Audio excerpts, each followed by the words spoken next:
bandiraɓe calminal tedduɗo fewde moɗon kala ɗo mbawɗon wonde on calminama no fewi kadi on bismama e dental men dow youtube biyetegal kesam hesmago hande jiɗɗen haalde ko application baɗɗo fayida no fewi kala e mon joguiɗo téléphone android ene foti joƴƴinde oɗo application e dow portable muɗum beele kadi wawa hen heptude dossier ji muɗum hayso tawi no a mumtiɗi gam nokku goto ne hen ina wiya corbeil hay sa mumtino aɗa wawi tawtide toon gueɗe ɗe mumtuɗa ɗe e teno sa mumti kadi wona kone hebbinanma place e dow portable ma walla mbiyam bolka ha hatma lowde gueɗe kewɗe joni noon application o en garan application o monɗo dow ɗo omo wiye ES explorateur sa gabbi dow google play walla google hoore mum mbaɗa recherche mbaɗa ES explorateur des fichiers ma tawmo toon on application woni mo memɗen ɗo joni sa naati application o a udditamo so tawi a udditimo ma taw toon interface o joni en garan e huccidde portable wona ɗum dani joni ko portable o en naati nder application o joni en daara banggue meɗen ñaamo 34% stockage ɗum ko carte téléphone o hoore muɗum mémoire téléphone hoore mum par ce que ɗen gandi téléphone aji ɗi e android goɗɗi nan toon ko 8 giga 3 giga o ɗum waɗi occupé les applications logiciel walla application garduɗo hen ɗum woni application aji ɗin ɗiɓama 3 giga heddo 5 giga d' utilisation ɗum woni 1,76 gigabit sur 5,19 gigabit ɗum woni banggue ñaamo sa yeehi banggue nanuga ɗum woni carte mémoire mo mbammi portable mo o beele mi wawi hen wadde déplacement e carte mémoire gueɗe kewɗe walla mi wawa kadi liggoɗade ɗum no fewi nden noon banggue sa yiiɗi wadde analysé holko firti beele mbawa andude so tawi won menace gonɗo hen walla virus ene portable maɗa walla ene application aɗi walla ine photo ji walla vidéo ji ɗo a fiyan ɗo tan ɗo analyse ɗo woni o waɗanma recherche analyse walla application fo ɓurɗo teddude mo hulla foof sa welama joni pourcentage o woni garɗo dow ɗo joni sa daari sen gimmimo dow e gaari ɗo walla fichier récent créé c'est à dire hono document ji baɗɗi koye mumen créé joni ɗi ɗinne ɗo eɗi mbaɗi occupé hakke 300,37 mégabit sa welama a momtat détail mbaɗa ɗo détail ma taw toon gueɗe kewɗe ene pawdiri toon joni en nani somi welama ɗum ɗo foof mi momtan beele miɗo wawa wadde récupéré gueɗe kewɗe gonɗe toon kono ko wona ɗum kon kadi somi ɓenni en gaari nokku biyeteɗo en sa welama huftan ɗo application gueɗe kewɗe nan ɗo ko sa yiiɗi e neldude wayno exandére no waɗata ni aɗa wawi waɗirde noon ɗo kadi sa welama sogde application ngaji coka ɗum wiye uplook ɗo ko document ji ja 3 document ici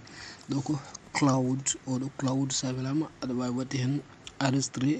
audio ji maɗa walla vidéo ji maɗa direct e dow internet ɗo ko films donc film uji gonata ɗo donc ja 8 vidéo là-bas ici ja 1 musique donc 25 images mais joni mi waɗa démonstration beele sa a mumti photo ji maɗa walla vidéo ji maɗa tawta to nder corbeil to ko idi fou tam en gara ga nder corbeil ga sa naati corbeil o mbaɗen corbeil activé voilà ici le corbeil est activé ɗiɗo foof a waɗanɗe activé so tawi portable ma ko mbaɗaɗo routé aɗa wawi wadde activé oɗo so waɗaka routé kadi aɗa wawi accude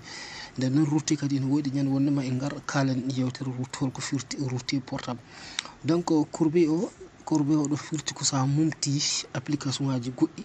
walla mbiyen vidéo ji maɗa a nimsiti a yiiɗi heptude ɗi joni en garan ɗo image ɗo mi momta hen photo ji goɗɗi beele wadde démonstration joni ma en dar ɗo joni so huftima eɗen daara ngolɗo bindol joni mbaɗen photo ngoɗo eɗen daara photo ngoɗo moni ara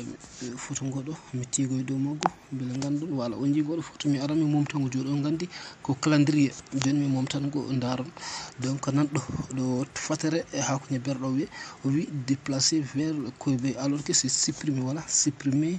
l'envoi vers le corbeil mbaɗa ok o waɗanma livré espace mais sa ari gaga corbeil ga a tawan wala corbeil sa ari ga tan a yi a tawan ngo c'est comme o ustito mais toujours omo waɗi gardé e nder corbeil ga bo aɗa wawi kadi sa welama garan daramo holno wayi foof aɗa wawi andude sa welama kadi mbaɗa supprimer voilà. Maintenant aɗa wawi wadde supprimer sa welama, mais toujours mbaɗanmo conservé. Voilà, ko wana ɗum ko kadi gueɗe kewɗe ine oɗo application so tawi a joɗɗino portable maɗa,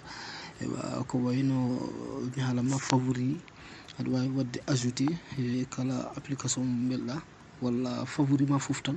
c'est à dire favori so tawi ko application ngaji maɗa walla ko nande hono mum foof nanɗon tan.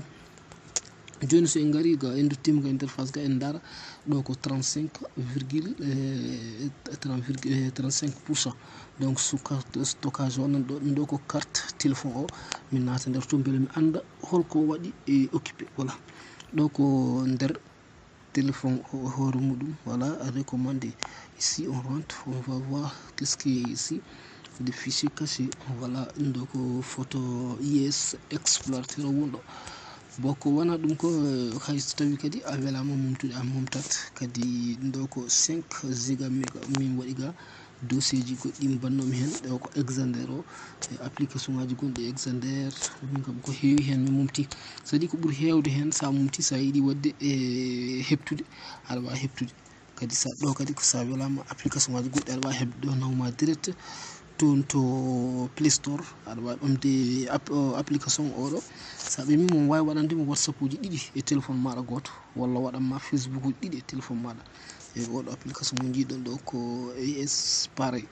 on waɗa compte ɗiɗi ensemble dans le même téléphone. donc ko hunde wonde fayida no fewi. joni application mo ñoƴƴimo